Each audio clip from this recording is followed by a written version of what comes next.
Mbote Balanignon sur la chaîne Basti TV, P émission, ya disons-nous l'essentiel. Lelo ezali jour moko to sangani lisusu awa pona kopeta masolo na o etali ba réalité ya misala ya mabe o ezakati ya kosalima na bakati ya ba église ebele lelo to yambeli bino lisusu de ko na biso prophète lumière o abetela ki biso masolo à propos ya misala mabe ezana kati ya kosalima vraiment na monde ya molili a préféré lisusu lelo a partager lisusu idée malamu ya oyo ezali mabomba ya misala mabe na kati ya etonga donc azali déjà wana bonjour prophète. Bonjour papa Steve.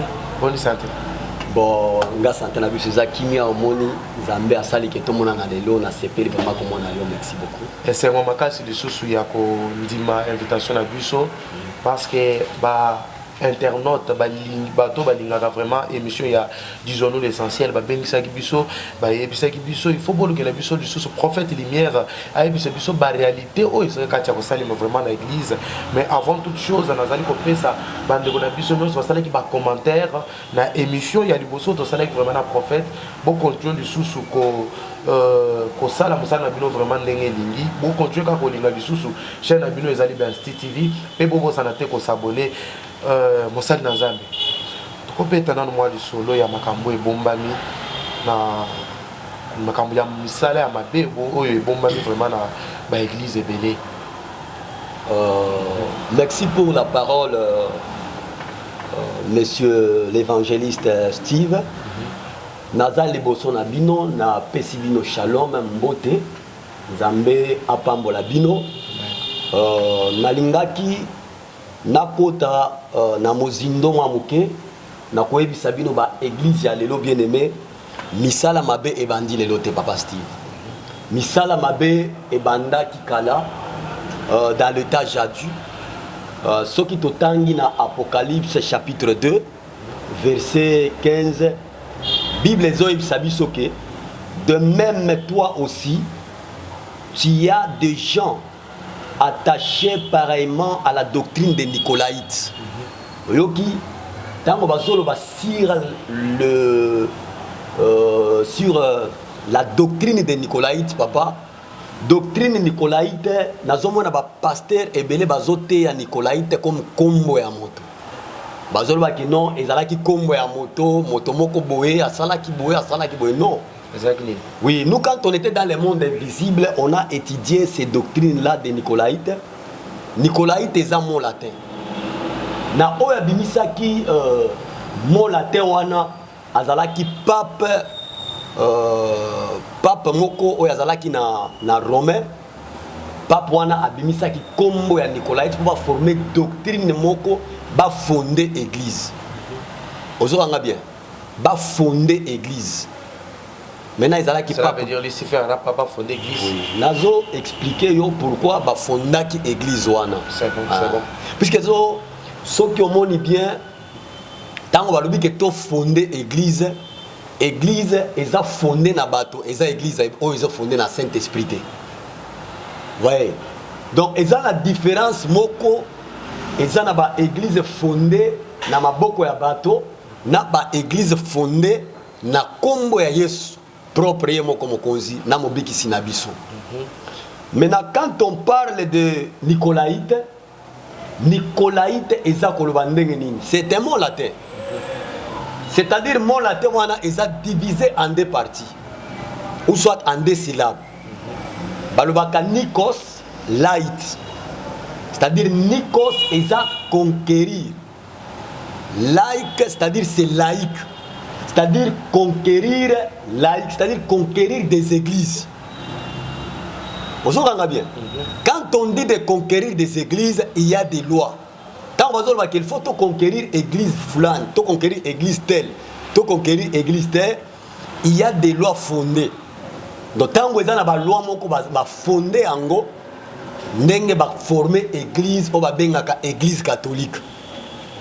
Vous comprenez bien? Église catholique wana ezalaki église oyo empereur a fondaki ye moko. Ozwanga bien. Empereur a fondaki ye moko. Tango empereur wana fondé église wana na monde invisible wana. Bon, ezalaki na monde ya boye. Ce que Lucifer nde a ordonné ki bango.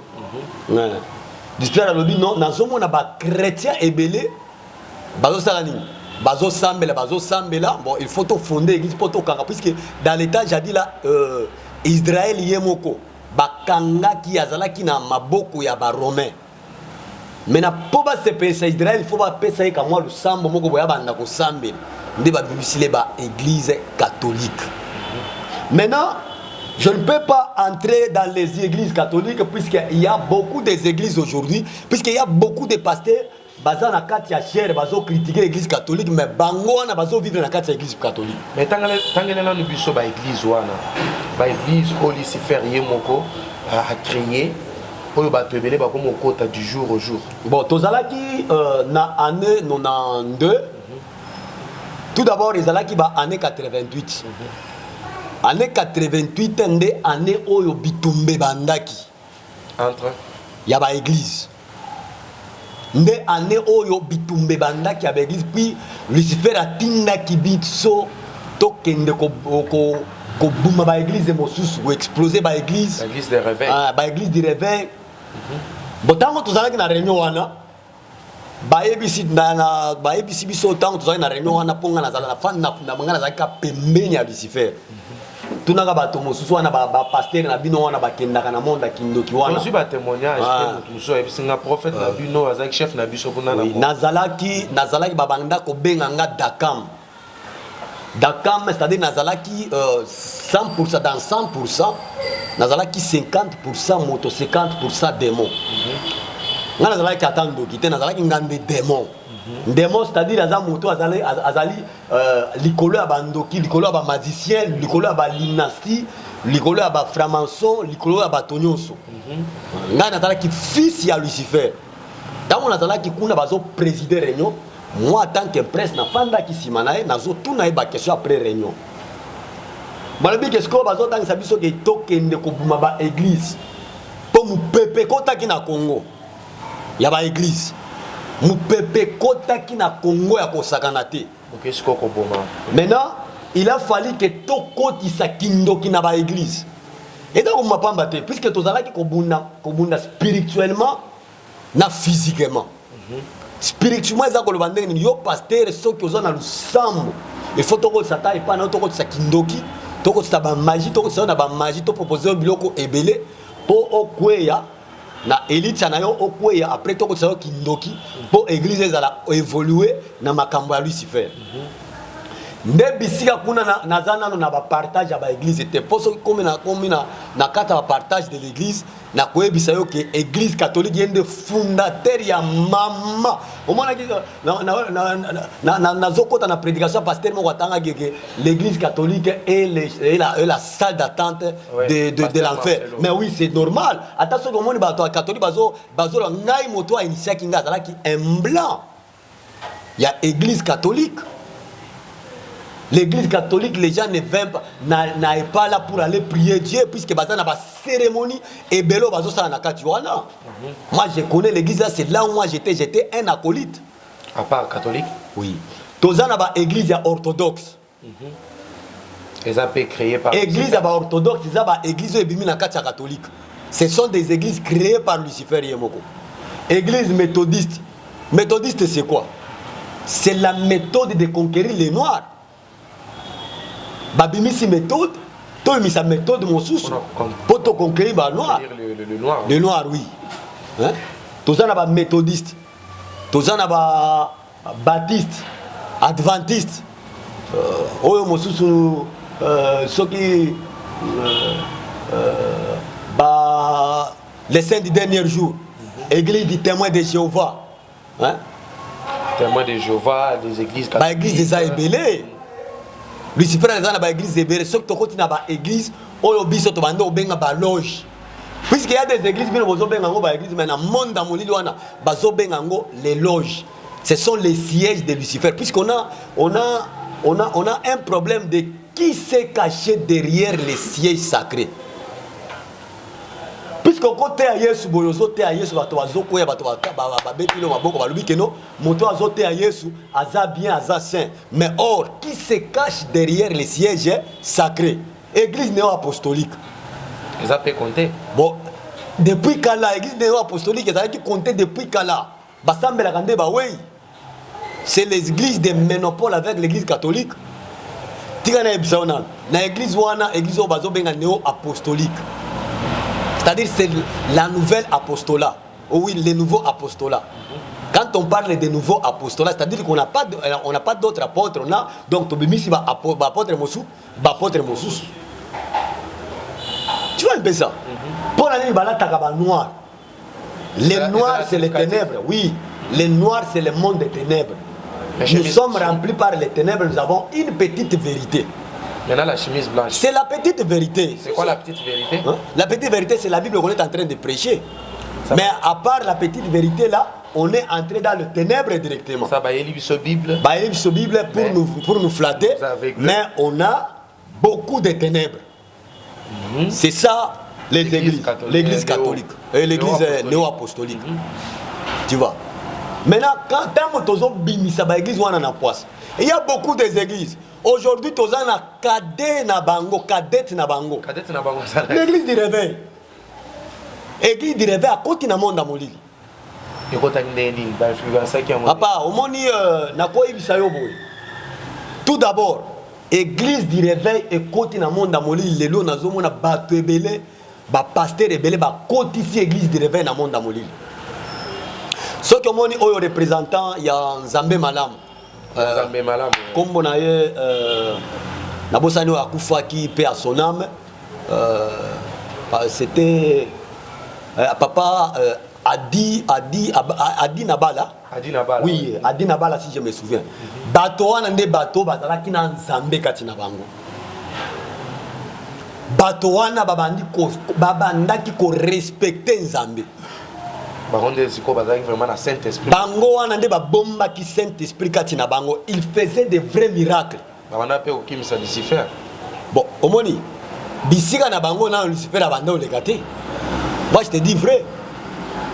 Tant wa di na bala bimaki adi na bala bato bele babanda komona ngo ke ezanine. Puisqu'il a fait beaucoup de miracles. Mais aujourd'hui papa nazo l'église du réveil est entrée maintenant dans le monde de Moulé. Tant on a solo babo ebino ba pasteur boyo kanga bien. Ozo mona premièrement nazo pesa bino ba elemu. Non, avant to ko mananu kula. Il faut y avoir une influence nini.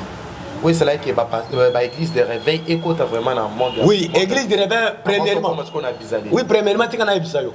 Église de réveil tango bima ki zala ki na soutien te. Pour que tu sois avec les soutiens. Pour que monde nini bisika ba église euti. Na ba ordre mondial, ba pesa mbongo poto nga ba église. Il faut signer mikanda. Mikanda ouais. Mais il faut signer signer contrat. Non. Na ba mindele. Ba bazo bimisa mbongo na ba monde. Wo yo bike banque mondiale na ba ordre mondial wana. Ça pour église de réveil ça il faut pas signer na ba mindele. Tika na ebisa ilo mbomoko. Ah parfaitement. Mais oui na ebisa vérité. Dans la église de réveil ba tongi ba pasteur lelo ba komba milliardaire. Tuna bango est-ce que ba komba milliardaire pour na église. Lokola banane.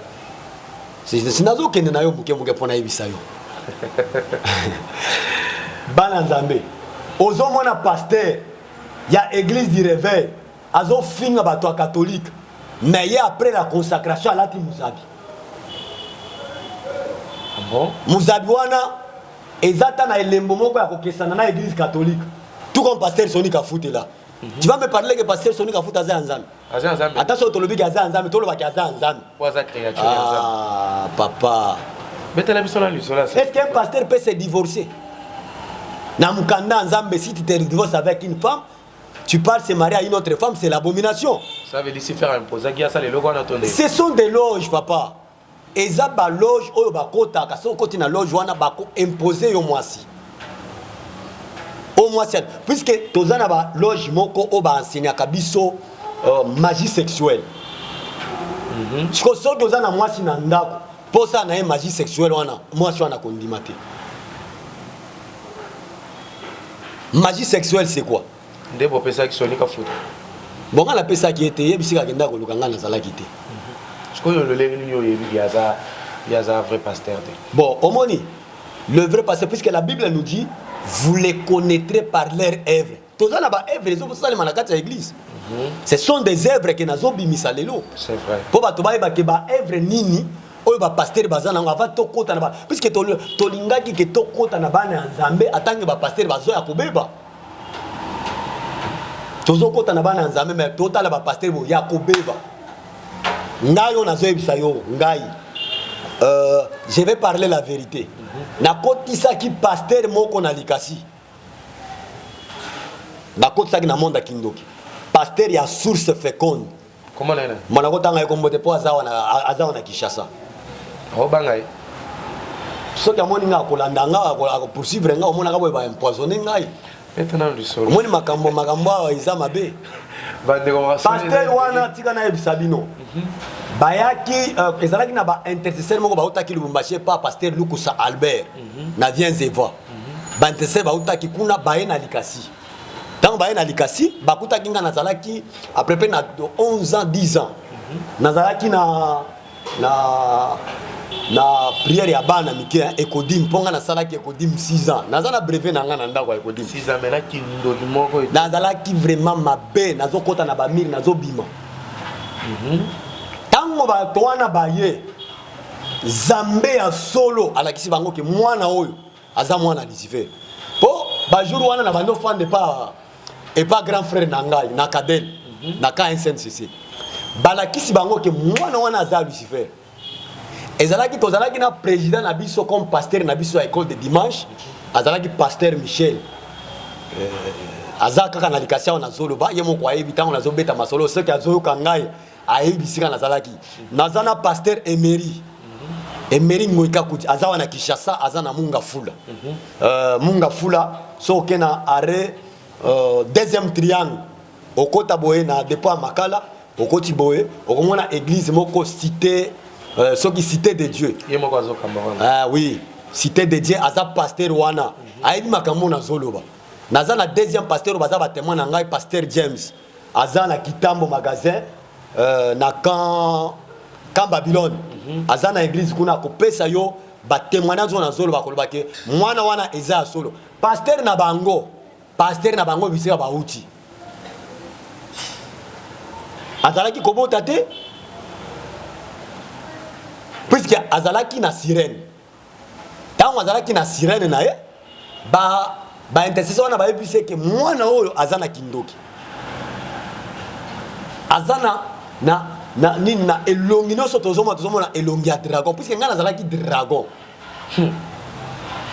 nazalaki ka dragon boye nazalaki ka dragon boye soki nabimi dragon te nakobima dinosaure mpo nazalaki na 2 faces de monde invisible après abanda kokota na 52 faces nazobima mwana moke nazobima mwana mwasi nazobima donc tous les faces dans le monde nazalaki na yango mais na ntango pasteur wana aye balingi basala nini badelivre ngai tango bazotinda moto ya solo mena erreur ekosalema nini tozalaki kobendana na semeki na nga parce qu'on a existé beaucoup mena batiki ngai bapesi nga repos bake kolia mais or la Bible nous dit ceci pour délivrer les esprits des ténèbres il faut faire quoi jeûner et prier mena bango bake kolisa bango biloko tango balisi bango biloko babando swana kuna babosali ke bitumbeza koto oui babande ko swana kuna tango baze bake kuna bande ko bendana o alobi azala kindogo directement na sali plaisir na bimili bango tango na bimeli bango oui tango na bimeli bango na pesi bango non na bimeli bango na monde invisible na ziba soda na ngapona zali na ba soda na ngaba benga ka bango ba dakan na ba nabam les nabam ce sont les gardes du corps présidentiel ya Lucifer ba démon géant ya Lucifer oui baba ndande ko bomba ngai to bimeli bango na zaki na 70 démons to bimina bango boy pas to pesi bango milimo wakanda ba soigne na permanent ba soigne ba bimina kanda po ba ya ko délivrer ngai oui on a cet esprit déjà qui sikoyo papa omoni nazo ebisa bino ba intercesseur bozaka na posa ko tiala bato maboko za na posa ko tiala maboko keba okotiela moto maboko moto mosusu aza remplir na démon tango akobebisa yo koyeba te d'ailleurs to banda kobebisa bavi ya bato ebele bazalaki na mwana mwasi wana baza bana basi misato baye mwana mwasi mosusu aye bazotinda moto envoyer le feu nazotala bango kaboye sikoyo mosusu wana aye alinga poussenga pona kuya na makasi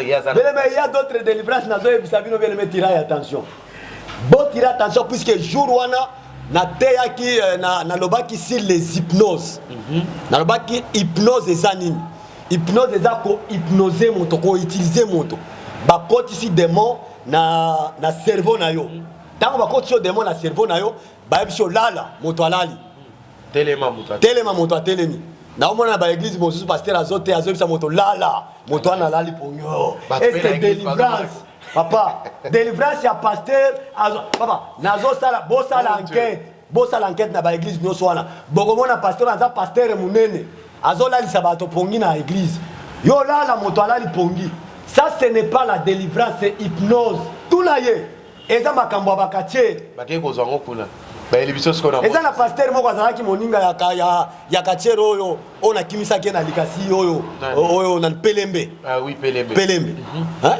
okimisaka ye bato nyonso wana bando kokima ngai babanda kokima ngai ngata ona azalaki kachere babanda kokima ngai tuna edingwa ebisa yo mais tuna edingwa ebisa yo yo tuna yeke oyebi mwana moko babanda kobenga ye kombo ya Hercule mwana Lucifer ebi edingwa ni makambo te na ni makambo manga akimaki ngai na sali komba na benga komba na Lumbashi tango abetaki maître tiro abetaki maître tiro na aller sco il faut retour aya babunda na maître tiro tango aye na ebisi maître tiro alibike ngai na kumpa na zaki mwana muke abi ngai na kubunda na kozwa ceinture wana ya champion du Congo na kei bakundi ngai na cimetière ya Sapin tango bakundinga na cimetière ya Sapin na sali 3 jours serke na ngaka kuna dimanche edingwa koti na ring tango koti na ring maître tour kei azudra pembe omoi na coin kuna na coin ya ring kuna azudra pembe ake akangi na coin tango akangi na coin bazoyemba banzembo bazobeta maboko bazoyemba banzembo bamonika na dra wana ba pigeon misatu babimi papa ba pigeon misatu babimi tango babimi bamonika filme moko bimi kuna milinga e bimi na kati adra wana tango milinga bimi na kati edinga saza na ringa zo abazo beta basifa po mona ke ngai na zo ya usa na zo ya te papa ba fongole drabo e bamoni ngayo na za na kati adra edinga kimaki amoni dragon ye moko na ringa edinga ko sa biso lo ba mais alobi qu'il faut na beta na kana mettre tir mais tango ngala bimi bo na terroriser déjà ba kis na yo ça nini eza bloqué longwe tant bakota na mettre tiro tuna ba beta kié toko tuna ye ba beta kié toko loka mettre du webisa mais bon tuna ye abe télévision moi le solo ba be ba tuna ye ba beta kié na et pas mettre tiro a confirmer fiso bien mais ezama kama moko on a zo sabino ba secret ebele to lingi sko to e ba sko c'est ba mabomba misko ya misala ya mabe wana misala lini siko ezolakisa ke o eza misala ya mabe na katikati ya église oui misala ya mabe o ekoti na kati ya église frère Steve nazo ebisa yo vérité soki omoni bokende nano kopesa pasteur moko na batoli pasteur moko no ya seka bopesa ye batoli wana eza lisusu makambo ya Nzambe te puisque ngai tango nazalaki na kati ya monde wana tokendaki na église ya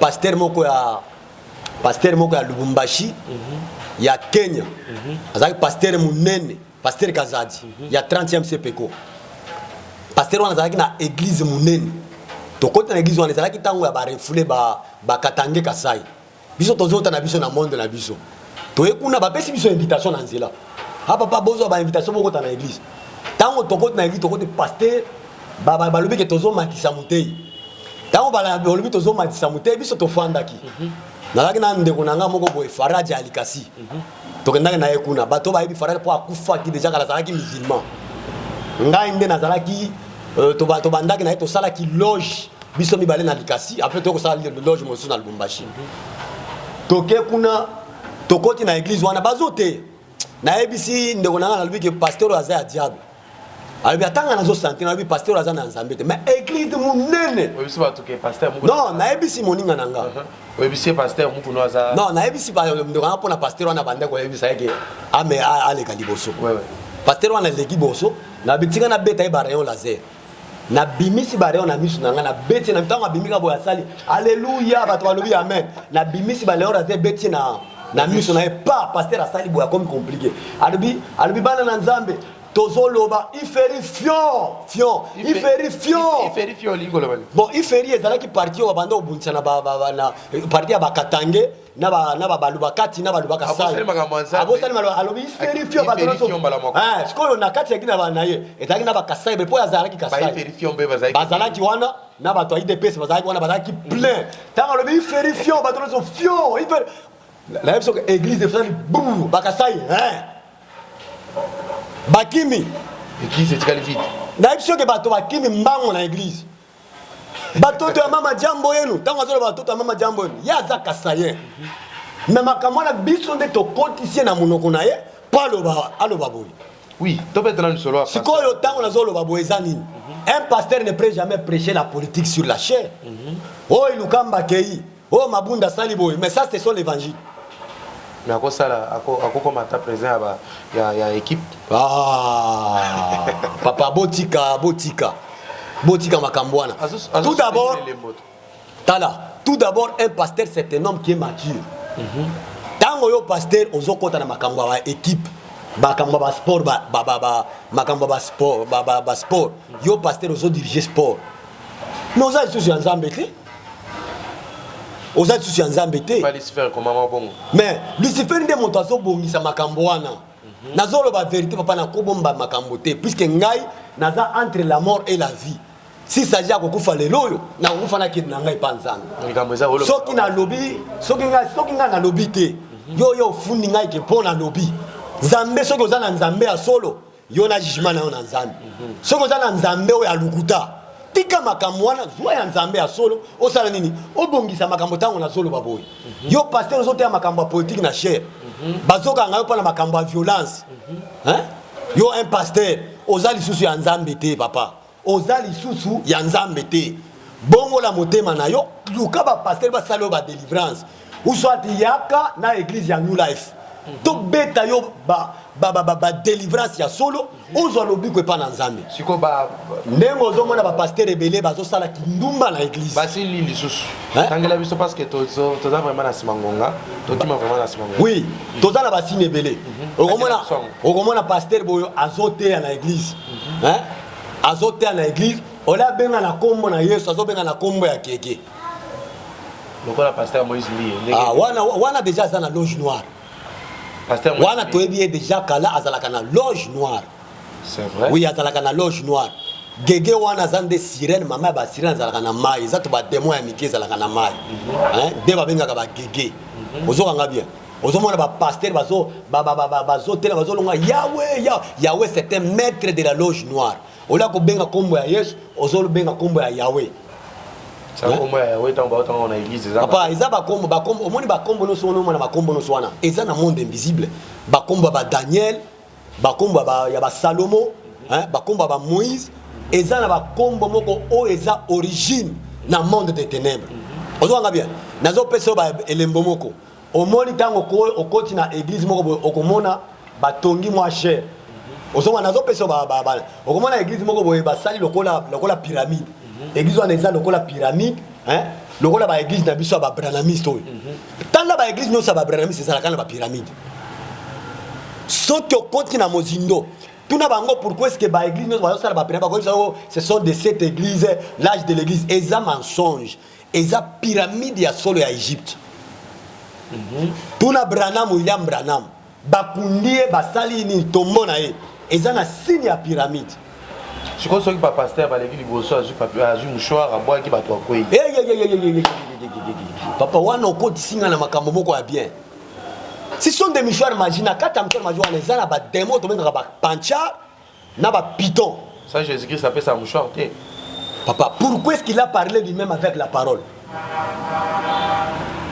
pourquoi Yesu Christ alobaki ye moko na parole oyo mpe système ya mai kobwaka mai papa nazoyebisa tala nazoloba vérité ozokanga bien nazobomba eloko te boyebisa pasteur Neema Sikatende abuma makambo ya bamouchoir wana puisque mouchoir wana tolungwe na makambo ya bamouchoir wana eza mouchoir ya bato ya monde invisible ate ya bato Yesu Oh nazo sala ba miracle ozo sala mushari boye bato bazo kweya oh ozo sala ba mushari boye bato bazo kweya ozo kende ozo samela bato après na makambo o yaka ngana kende na yo na ngomba na kende ko pakola ba huile d'olive ozo zwa mwana mwasi ozo pa o na zo bota te ozo pakola mwana mwasi ba huile d'olive tina na saison sèche saison sèche ça c'est saison sèche na bana basi wana na nzoto na bango ozo pakola ba huile d'olive après qu'on parle après on parle l'huile d'olive est quotité zela ngamoko na kotisa yango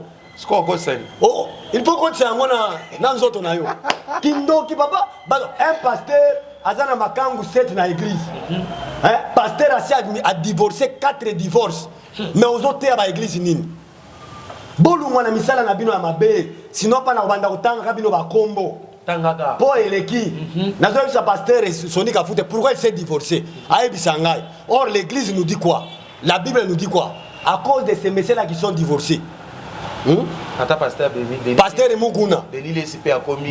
Papa. Fanatique a fallu pour. Ah non, Azalaka fanatique a fallu pour pâté. Denis Lessipé Azalaka mwana ya edimwe. Fils spirituel ya edimwe. So ki aboyi Nzambe azatemwa na eloko na zolo. Mais les lois animales. Denis Lessipé bakenda komela makila pa edimwe. Ah bon? Mais oui. Ba Denis Lessipé na ba o pasteur ba Amos baza bana edimwe. Pasteur Amos.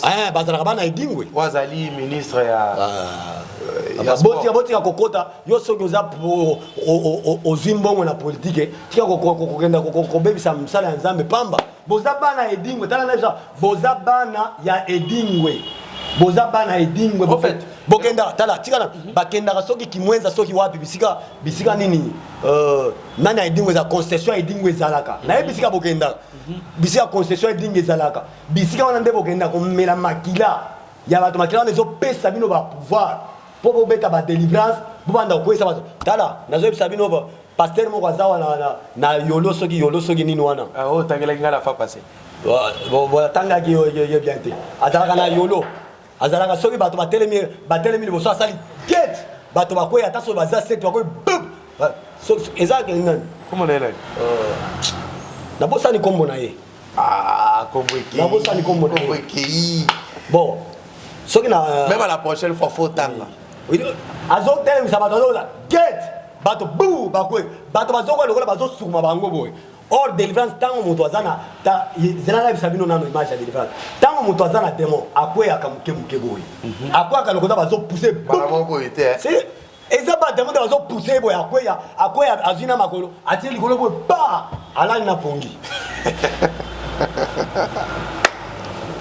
mpo nini kokosa bato ya Nzambe boye mpo ozwa mbongo ebele ozala milliardaire bana na yo batanga na poto basi na yo batanga na poto ozoteyaka ba voyage na chair zwa voyage zwa libala ya bien mwana ozoloba ke zwa libala ya bien yo oza mobali na ye ozobima na ye na butu ozobisa ye ke zwa libala ya bien est ce que mwana wana azolala na makolo ya pasteur jour nyonso bapasteur du réveil ya baéglise du réveil bakota na makambo ya baéglise ya baneo apostolique makambo yao yo pasteur mobimba ozozwa mai bido ya mai ko nini mulangi ya mai moko eza na 500 francs yo ozokende koteka yango $10 osambela après opesi osambela nini kosambela ni azotia ba pouvoir ya basire na kati ya mai Nzambe ayebisi bino bongo papa azozwa ba pouvoir ya basirene azotia na kati ya mai tout comme au pasteur nani Baraka Modisho bato bakobisanga Baraka Modisho aza Nzambe tango nazoloba boye moko azoyebanga Baraka Modisho wana aza Nzambe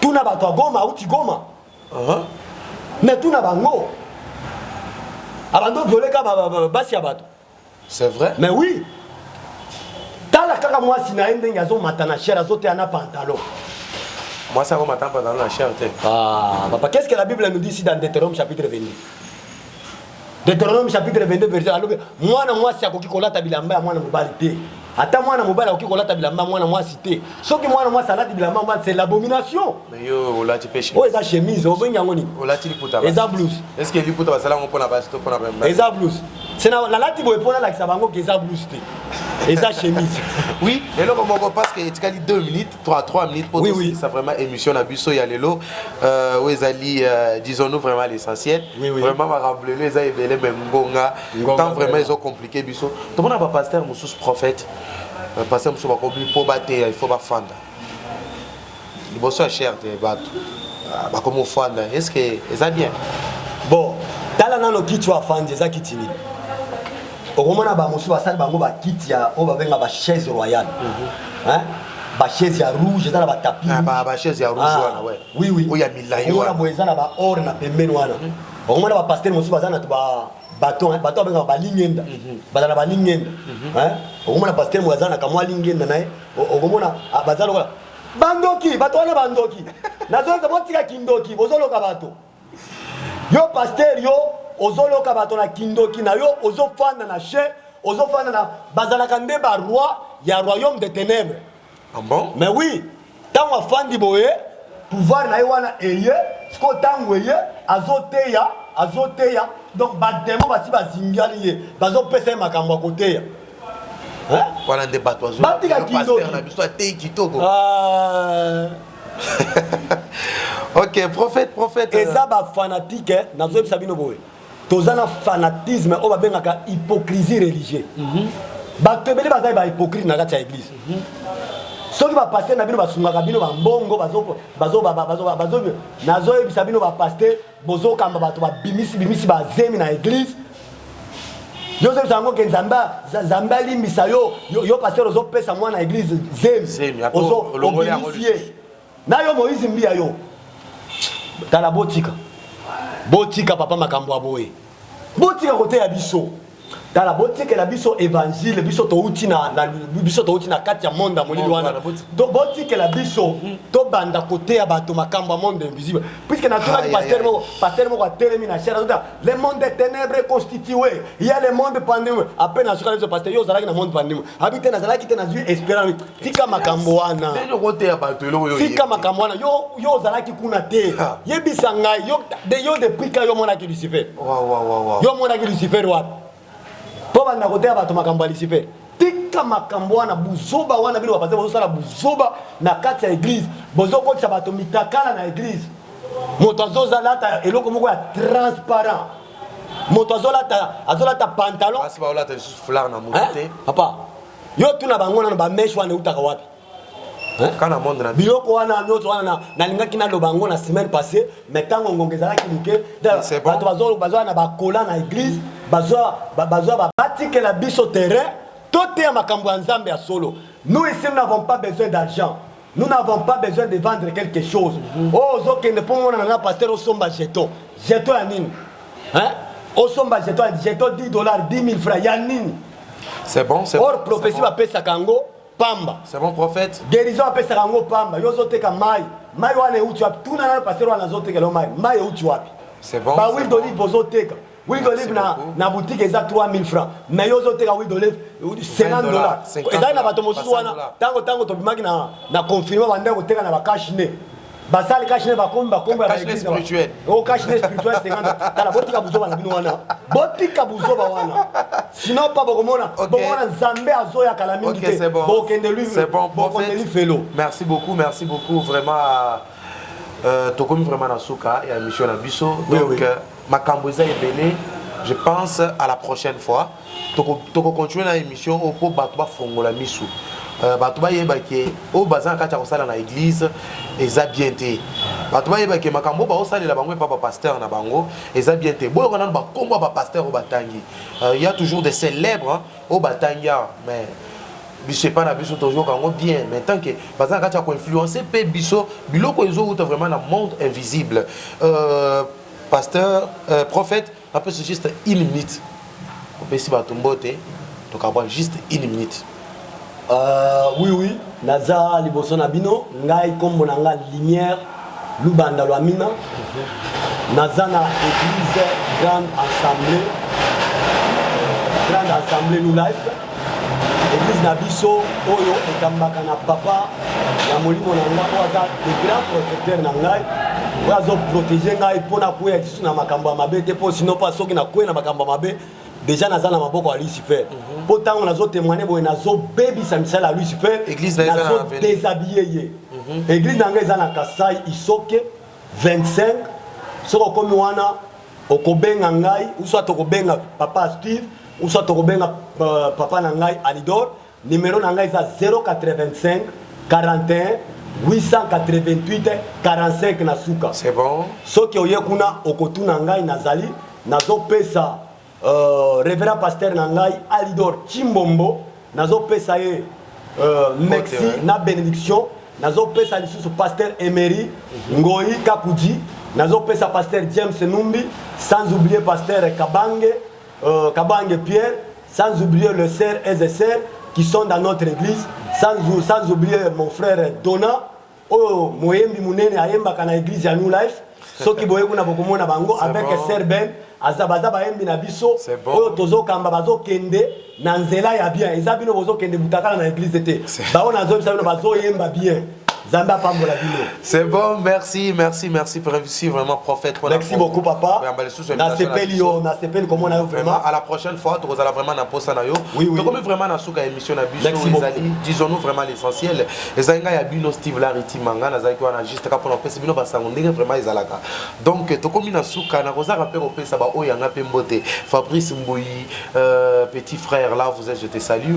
Gédéon Boukassa optimiste mon grand là où tu es je te salue. La maîtresse chef Yabansti Yemoro Zawana madame Belika Thérèse là où vous êtes maman Nazo Pesombote pasteur Alidor Chimbombo Nazo Pesombote donc tokomi vraiment na Soukambouli Sikradi Gédéon Kayena mon vieux Désir Flori Kayeya Dosi Flori Kayeya kuna na partir ya Afrique États-Unis bisco zali grand frère Nazo Pesombote vraiment. Bon continuez à rebenga biso numéro na biso ezawana na C bon continuez à rebenga biso pour na komela biso na WhatsApp bon komela biso na WhatsApp ata appel direct numéro moko wana ezakata koleka na sima caméra toza na homme bien Gertin image wa sali que le lobo zo bililingi yo ensemble donc biskazali tozo PCP mbote parce que ce qui était mobulu vraiment trop tokutani à la prochaine édition bye.